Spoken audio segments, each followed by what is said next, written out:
ప్రభు నామానికే మహిమ కలుగునుగాక.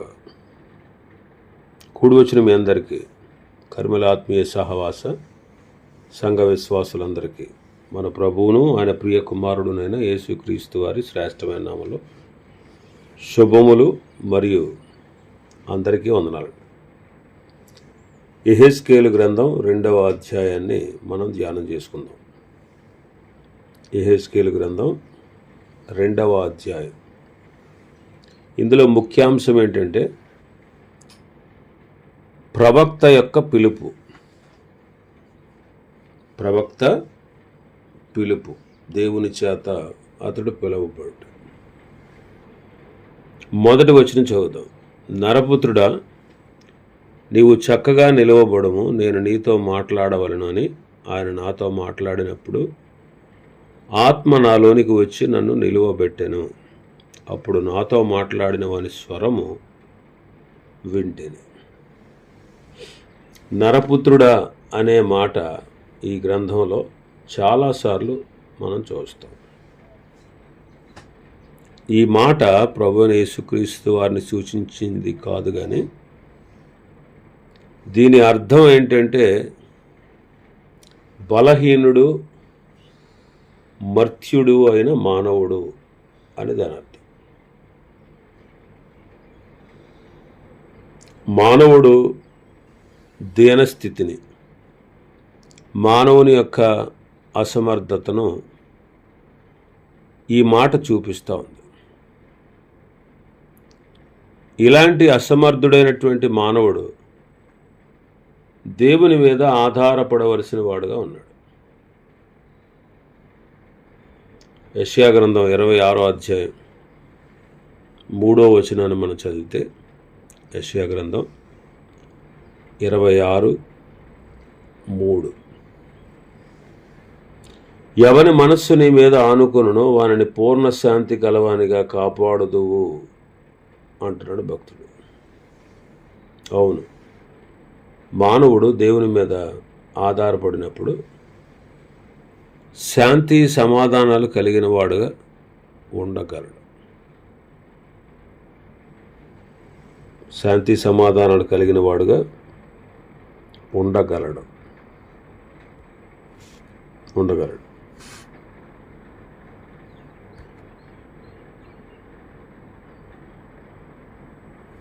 ఆసా రాజుగా పరిపాలన చేస్తున్న దినంలో ఆసా రాజు యోధా వారికి ప్రకటన చేశాడు. మన దేవుడని యెహోవాను మనం ఆశ్రయించినందున ఆయన మన చుట్టూ నెమ్మది కలుగజేశాడు. దేశమందు మనం నిరభ్యంతరంగా తిరగవచ్చు. మనం ఈ పట్టణాలను కట్టించి వాటి ప్రాకారములను, గోపురములను, గుమ్మములను, ద్వారబంధములను అమర్చుదాం అని ప్రజలతో చెప్పినప్పుడు వారు పట్టణములను కట్టి వృద్ధి పొందారు. అంతకుముందు ఏం చేశారు వాళ్ళు? ఆసా తన దేవుడైన యెహోవా దృష్టికి అనుకూలంగా యథార్థంగా ప్రవర్తించాడు. అన్య దేవతల బలిపీఠాలను పడగొట్టి, ఉన్నత స్థలాలను పాడు చేసి, ప్రతిమలను పగలగొట్టి, దేవతా స్తంభాలను కొట్టివేయించి,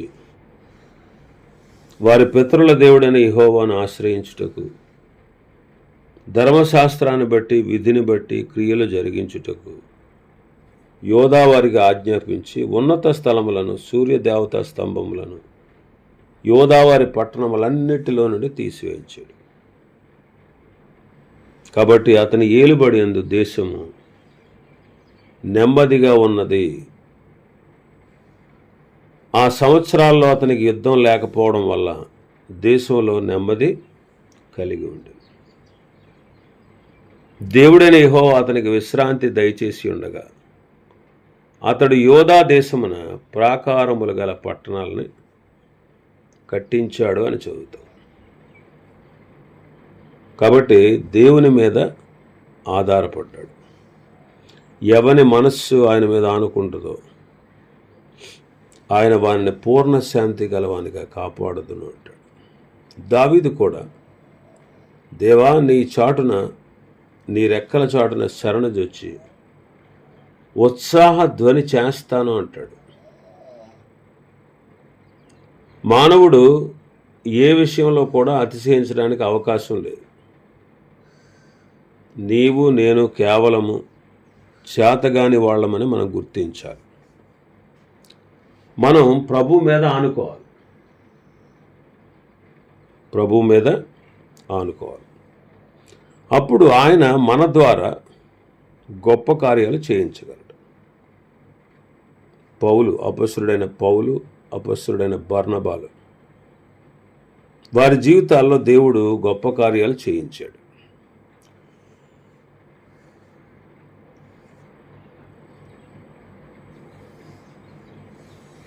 యేసుక్రీస్తు వారు దేవాతి దేవుడు.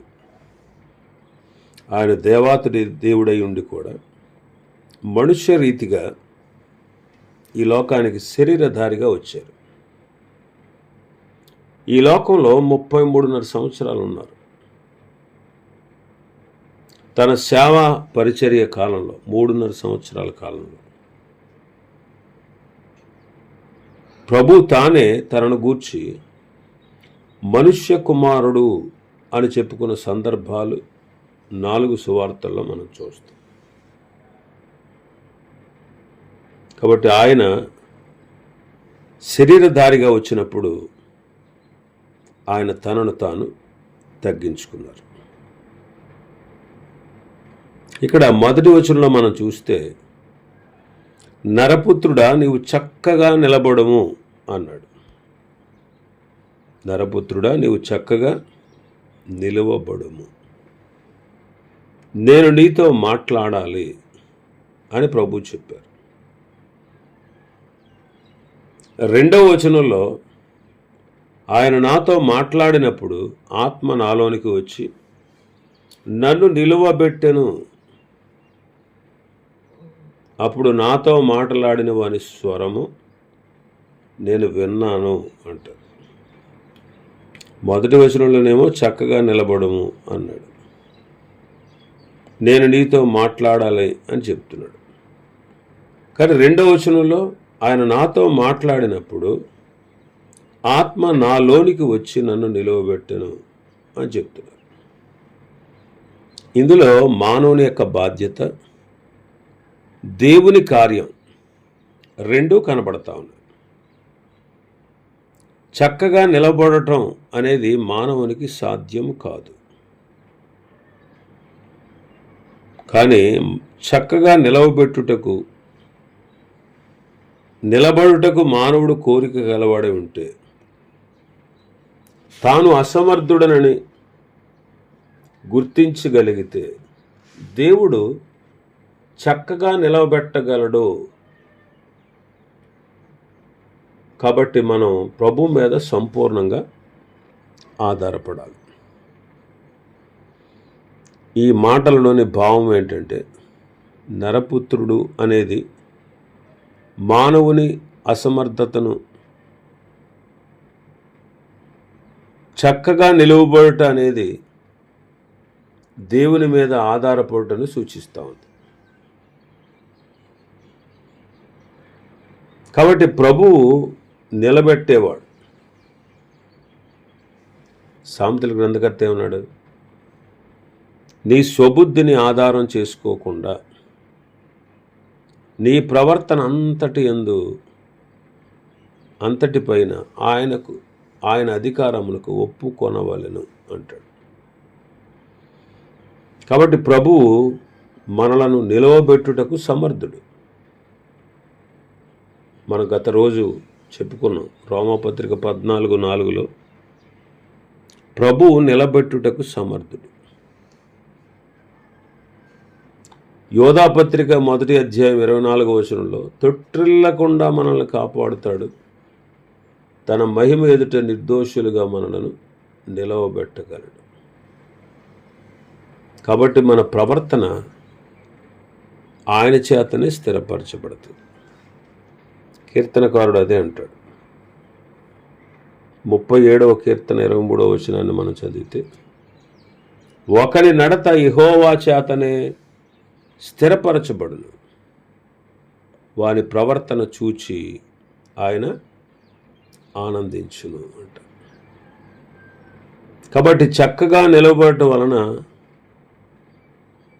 అనేకమైన ఫలితాలు ఉంటాయి. చక్కగా నిలబడితే పైనున్న వాటిని వెదికే అవకాశం ఉంటుంది. మీరు క్రీస్తుతో కూడా లేపబడిన వారైతే పైనున్న వాటిని వెదకుడి అంట. కొలస్సీ పత్రిక 3వ అధ్యాయంలో. ఎప్పుడైతే మనం చక్కగా నిలబడగలమో దేవుని మహింపరచగలం. మనం నిలబడకుండా చేసేవాడు ఎవడు? సాతాను. 18 ఏండ్ల నుంచి బలహీనపరిచే దెయ్యం పట్టుకుందంట ఒక సహోదరి. బలహీనపరచు దెయ్యం. ఆమె చక్కగా నిలవలేనటువంటి స్థితి, నడుము వంగిపోయినటువంటి స్థితి. కాబట్టి యెహెజ్కేలుతో దేవుడు మాట్లాడుతూ చక్కగా నిలబడుము అన్నాడు. పరిశుద్ధాత్ముడు చక్కగా నిలబెట్టాడు. మనం చూసాం కదా, యెహెజ్కేలు గ్రంథంలో పరిశుద్ధాత్మ కార్యాలు విశేషంగా కనబడతాయి. కాబట్టి నిలవబడిన తర్వాత దేవుడు యెహెజ్కేలుతో మాట్లాడుతున్నాడు. అతనికి ఒక పని అప్పగిస్తున్నాడు. తన పని కొరకు అతన్ని పిలిచి ఒక బాధ్యతను అప్పగిస్తున్నాడు. ప్రభువుని ఎరిగిన పిల్లలమైనటువంటి మనం చక్కగా నిలబడడం అనేది మొదటిది. చక్కగా నిలిచిన వానికి పని అప్పగించుట రెండవది. చక్కగా నిలవని వానికి ఆయన పని అప్పగించడం. ప్రవర్తన సరిలేకుండా ప్రభు పని చేయడం ఆయన నామానికి అవమానం. కనుక ఇక్కడ ఈ మంచి పద్ధతిని మనం ఇక్కడ చూస్తున్నాం. మొదటిగా చక్కగా నిలబడడం, రెండవదిగా ఆయన పని అప్పగించడం.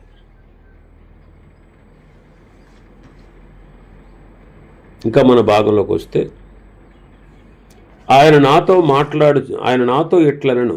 3వ వచనం. ఆయన నాతో ఇట్లనను. నాతో అనే మాట మనం గమనించాలి. ప్రభువు తన బిడ్డలైన వారితో మాట్లాడేవాడు. నాతో మాట్లాడి నాకు పని అప్పగించాడు, మీతో మాట్లాడి మీకు పని అప్పగించాడు. అపొస్తలుడైన పౌలుకు కూడా దేవుడు ఒక పనిని అప్పగించాడు అతన్ని పిలిచిన రోజునే. అలాగే ప్రతి మనిషికి వాని పని అప్పగించాడు. మార్కు సువార్త 13వ అధ్యాయం 34వ వచనంలో మనం ఆ మాట చదువుతాం. ఇక్కడ 3వ వచనంలో ఏ పని అప్పచెప్తున్నాడు? నరపుత్రుడా, నా మీద తిరుగుబాటు చేసిన జనుల యొద్దకు, ఇశ్రాయేలుల యొద్దకు నిన్ను పంపుచున్నాను.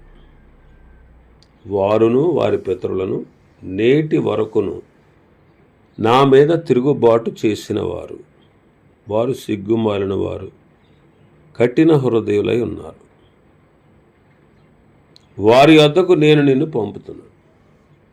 వారు తిరుగుబాటు చేయువారు గనుక వారు వినినను వినకపోయినను తమ మధ్య ప్రవక్త ఉన్నాడని వారు తెలుసుకున్నట్లు ప్రభువైన యెహోవా ఎలాగూ సెలవిచ్చుచున్నాడని నీవు వారికి ప్రకటింపవలెను. నరపుత్రుడా, నీవు బ్రహ్మదండి చెట్లలోను ముండ్ల తప్పుల్లోనూ తిరుగుచున్నావు, తేళ్ల మధ్య నివసించుచున్నావు. అయినను ఆ జనులకు భయపడకము, వారి మాటలకు భయపడకము. వారు తిరుగుబాటు చేయువారు, వారికి భయపడకము. వారు తిరుగుబాటు చేయువారు గనుక వారు వినను వినకపోయినను నేను సెలవిచ్చిన మాటను నీవు వారికి తెలియజేయము. ఇక్కడ ప్రభు మాట్లాడుతూ నా మీద తిరుగుబాటు చేసిన జనుల యొద్దకు నిన్ను పంపుచున్నాను అని ప్రభు చెప్తున్నారు. ఆయన ఎలాంటి వారి మధ్యకు ప్రవక్తను పంపబోతున్నాడు? వాళ్ళు ఎలాంటి వాళ్ళు అంటే తిరుగుబాటు చేసేవారు. రెండవది సిగ్గుమాలిన వారు. మూడవది కఠిన హృదయులు. నాలుగవది బ్రహ్మదండి చెట్ల వంటి వారు. ఐదవది ముండ్ల తొప్ప వంటి వారు. ఆరవది తేళ్ల వంటి వారు. ఏడవది విననల్లని వారు. ఇక్కడ ప్రవక్త యొక్క జీవితం, ప్రవక్త యొక్క సేవ కష్టతరమైనదిగాను, దుఃఖకరమైనదిగాను ఉన్నట్లుగా మనం చూస్తున్నాం. వారు తిరుగుబాటుతనం, వారి పాపాలు, వారు సిగ్గుమాలినతనం, వారి కఠిన హృదయం,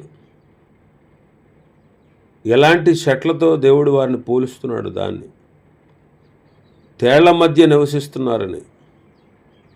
ఇలాంటి ప్రజల మధ్యకు దేవుడు యెహెజ్కేలును పంపుతున్నాడు.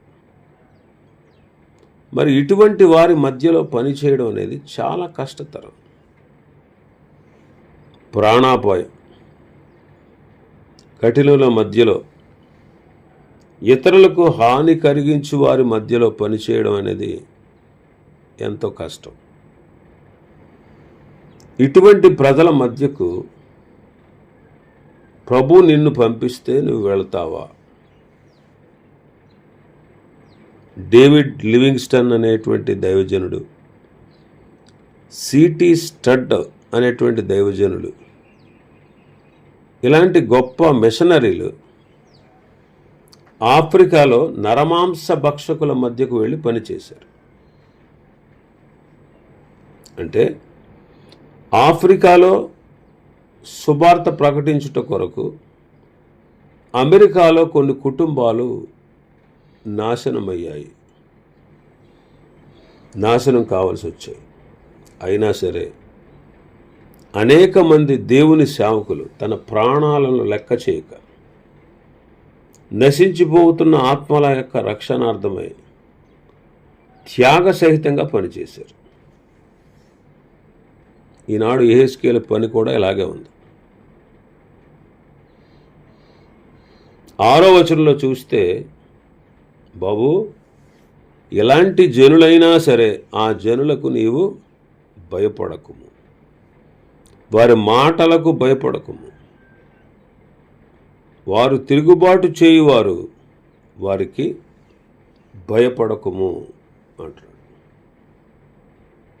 ఇట్టి ప్రజల మధ్య మనం నివసిస్తూ ఉన్నప్పటికీ దేవుని సేవకులు భయపడనక్కర్లేదు. ఇర్మియాతో దేవుడు, నీవు వారికి భయపడకము, లేని ఎడల నేను వారి ఎదుట నీకు భయము పుట్టింతును అంటాడు. ఇర్మియా గ్రంథం 1వ అధ్యాయం 17వ వచనంలో. కాబట్టి నీవు నడుము కట్టుకొని నిలవబడి నేను నీకు ఆజ్ఞాపించినదంతా వారికి ప్రకటన చేయ. భయపడకుము. భయపడ్డావా? నేను వారి ఎదుట నీకు భయం పుట్టిస్తాను. భయపడుటలో చాలా ప్రమాదం ఉంది. అయితే ఇర్మియాతో ఇలా చెప్పినటువంటి దేవుడు 18వ వచనంలో ఉన్నాడు, యోధా రాజుల యొద్దకు కానీ, ప్రధానుల యొద్దకు కానీ, యాజకుల యొద్దకు కానీ, దేశ నివాసుల యొద్దకు కానీ, ఈ దేశమంతటిలో నీవెక్కడికి పోయినను ప్రాకారము గల పట్టణముగాను, ఇనుప స్తంభముగాను, ఎత్తడి గోడలుగాను నీవు ఉండినట్లు ఈ దినమున నిన్ను నియమించి ఉన్నాను అంటే. భయపడకూడని చెప్పిన ప్రభు తగిన కాపుదలను, భద్రతను ఇచ్చువాడుగా మనం చూస్తాం. అటువంటి ప్రజల మధ్య నీవు వెళ్ళి వారికి ప్రకటన చేయుము అన్నాడు ప్రభు యెహెజ్కేలుతో. ఇలాంటి జనుల మధ్య మనం కూడా ఈనాడు ఉన్నా మనం భయపడక్కర్లేదు. అపొస్తలుడైన పౌలు గారు కొరింథీలో పనిచేస్తూ ఉండగా భయపడకు అని ప్రభు చెప్పి పౌలును బలపరిచి బలంగా వాడుకున్నాడు. ఇంకా పౌలు కైసరయలో కూడా సాక్ష్యం ఇచ్చుటకు ప్రభు అతన్ని వాడుకున్నాడు.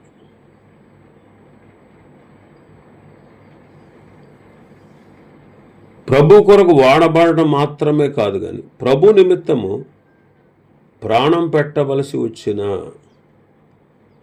భయపడకుండా మనం ప్రభు యొక్క మార్గంలో ముందుకు సాగిపోవాలి. షడ్రకు, మేషకు, అబేద్నెగోలను అగ్నిగుండంలో వేసిన, దానియేలును సింహం యొక్క గుహలో పడవేసిన వాళ్ళు భయపడ్డారా? భయపడలే. ఆ రీతిగా దేవుడు వారికి భద్రతను ఇచ్చేవాడు. మరికొన్ని విషయాలు ఈ అధ్యాయంలో ఉన్నాయి. ప్రభు చిత్తమైతే రేపు దినం వాటి గురించి మనం ధ్యానం చేసుకుందాం. దేవుడి వర్తమాన వాక్యాన్ని మన వెనుకడిలో ఆశీర్వదించును గాక.